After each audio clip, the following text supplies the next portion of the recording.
Assalamualaikum warahmatullahi wabarakatuh.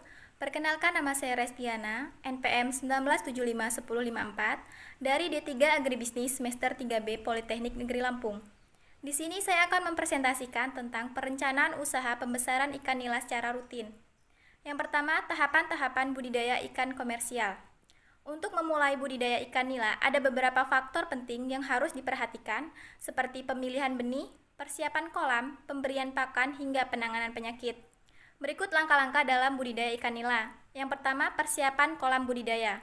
Untuk memulai budidaya ikan nila di kolam tanah, perlu langkah-langkah persiapan pengolahan tanah, mulai dari penjemuran, pembajakan tanah, pengapuran, pemupukan, hingga pengairan. Berikut langkah-langkahnya. Yang pertama, pengeringan kolam. Kolam dikeringkan dengan cara dijemur. Penjemurannya biasanya berlangsung selama 3-7 hari, tergantung kondisi cuaca. Sebagai patokan, penjemuran sudah cukup bila permukaan tanah terlihat retak-retak, namun tidak sampai membatu. Bila diinjak, masih meninggalkan jejak kaki sedalam 1-2 cm. Selanjutnya, permukaan tanah dibajak atau dicangkul sedalam kurang lebih 10 cm. Yang ketiga yaitu pengembalian pH. Kolam yang telah dipakai biasanya memiliki tingkat keasaman tinggi, kurang dari 6. Padahal kondisi pH optimal untuk budidaya ikan nila ada pada kisaran 7-8. Untuk menetralkannya, lakukan pengapuran dengan dolomit atau kapur pertanian. Selanjutnya yaitu pemupukan kolam. Gunakan pupuk organik sebagai pupuk dasar. Jenisnya bisa pupuk kompos atau pupuk kandang. Pemberian pupuk organik berguna untuk mengembalikan kesuburan tanah. Yang kelima yaitu pemberian air pada kolam. Isi kolam hingga ketinggian air mencapai 60-70 cm. Selanjutnya yaitu memilih benih ikan nila. Pemilihan benih merupakan faktor penting untuk menentukan tingkat keberhasilan budidaya ikan nila. Ciri-ciri benih ikan nila yang berkualitas baik diantaranya sebagai berikut. Yang pertama, ukuran dan bentuk benih seragam. Yang kedua, benih terlihat aktif dan gesit. Yang ketiga, tidak cacat atau luka. Yang keempat, tidak penyakitan. Yang kelima, respon yang tinggi saat diberi makan. Selanjutnya yaitu penebaran benih ikan nila. Kolam yang telah terisi air sedalam 60-70 cm siap untuk ditebar benih ikan nila. Pada tebar kolam tanah untuk budidaya ikan nila sebanyak 15-30 ekor per meter persegi. Dengan asumsi ukuran benih sebesar 10-20 gram per ekor dan akan dipanen dengan ukuran 300 gram per ekor. Sebelum benih ditebar, hendaknya melewati tahap adaptasi terlebih dahulu. Gunanya agar benih ikan terbiasa dengan kondisi kolam, sehingga resiko kematian benih bisa ditekan. Caranya, yang pertama, masukkan wadah yang berisi benih ikan nila ke dalam air kolam.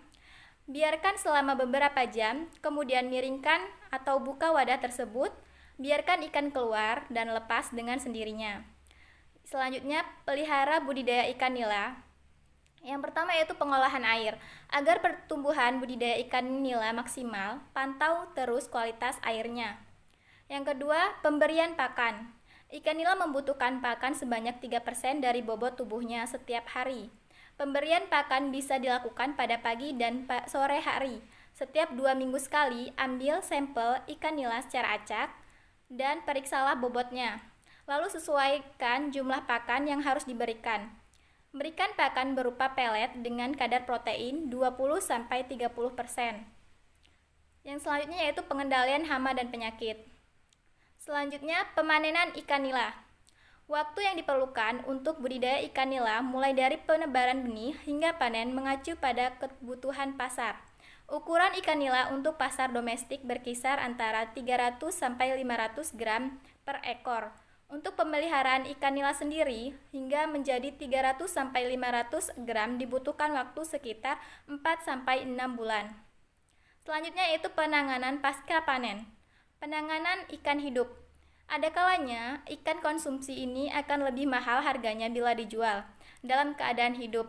Hal yang perlu diperhatikan agar ikan tersebut sampai ke konsumen dalam keadaan hidup, segar dan sehat antara lain. Yang pertama, dalam pengangkutan, gunakan air yang bersuhu rendah sekitar 20 derajat Celcius. Waktu pengangkutan adalah pada pagi atau sore hari. Selanjutnya jumlah kepadatan ikan dalam alat pengangkutan tidak terlalu padat. Yang kedua yaitu penanganan ikan segar. Ikan segar nila merupakan produk yang cepat turun kualitasnya. Hal yang perlu diperhatikan untuk mempertahankan kesegarannya antara lain, penangkapan harus dilakukan secara hati-hati agar ikan tidak luka. Sebelum dikemas, ikan harus dicuci agar bersih dan lendirnya hilang. Wadah pengangkutan harus bersih dan tertutup. Selanjutnya yaitu perencanaan usaha ikan nila secara rutin. Budidaya ikan nila 2 minggu sekali, permintaan untuk ikan nila sebanyak 1 ton setiap 2 minggu sekali. Diketahui rata-rata 1 ekor ikan nila adalah 0,3 kg, maka untuk 1 ton terdiri dari 3.000 ekor. Untuk ukuran 0,3 kg per ekor dapat dipanen pada umur 4 bulan. Untuk kebutuhan lahan, benih, pupuk, pakan dapat dihitung sebagai berikut. Yang pertama, melakukan kebutuhan lahan. Yang pertama, kebutuhan lahan.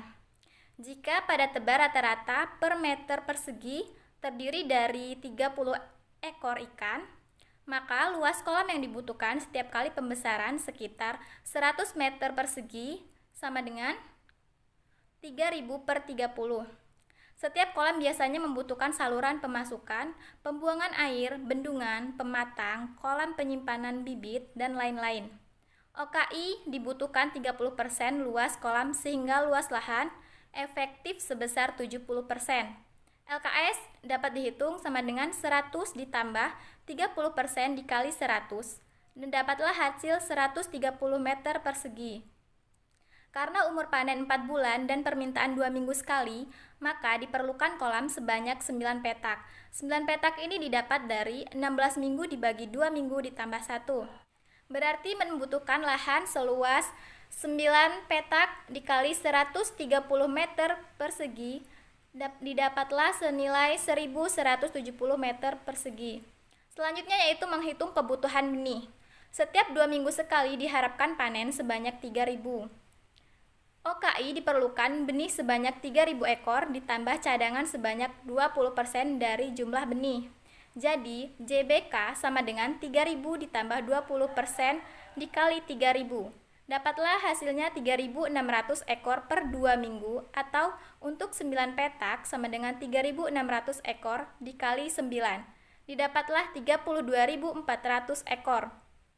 Selanjutnya yaitu menghitung kebutuhan pupuk. Pupuk kandang sendiri dibutuhkan 0,5 kg per meter kuadrat atau sama dengan 0,5 kg dikali 130 meter persegi sama dengan 65 kg. Pupuk urea. Pupuk urea ini dibutuhkan 0,015 kg per meter persegi. Didapatlah hasil 1,95 kg per kolamnya. Selanjutnya itu pupuk TSP. Pupuk TSP dibutuhkan 0,020 kg per meter kuadrat. Didapatlah hasil 2,6 kg per kolamnya. Untuk kapur sendiri dibutuhkan 0,075 kg per meter persegi. Didapatlah 9,75 kg. Selanjutnya menghitung kebutuhan pakan. Jumlah pakan yang diberikan berdasarkan berat ikan. Pemberian pakan berkisar antara 3-5% dari berat ikan. OKI kebutuhan ikan jika dengan berat 15 gram maka berat ikan per kolam sama dengan 15 gram dikali 3.600 ekor didapatlah 54.000 gram atau sama dengan 54 kg. Untuk JP, 3% dikali 54 kg atau 5% dikali 54 kg didapatlah 1,62 kg sampai 2,7 kg per kolam per hari. Selanjutnya dapat dihitung berdasarkan perkembangan berat ikan dengan cara seperti tadi. Baiklah, demikian presentasi dari saya. Saya akhiri. Wassalamualaikum warahmatullahi wabarakatuh. Terima kasih.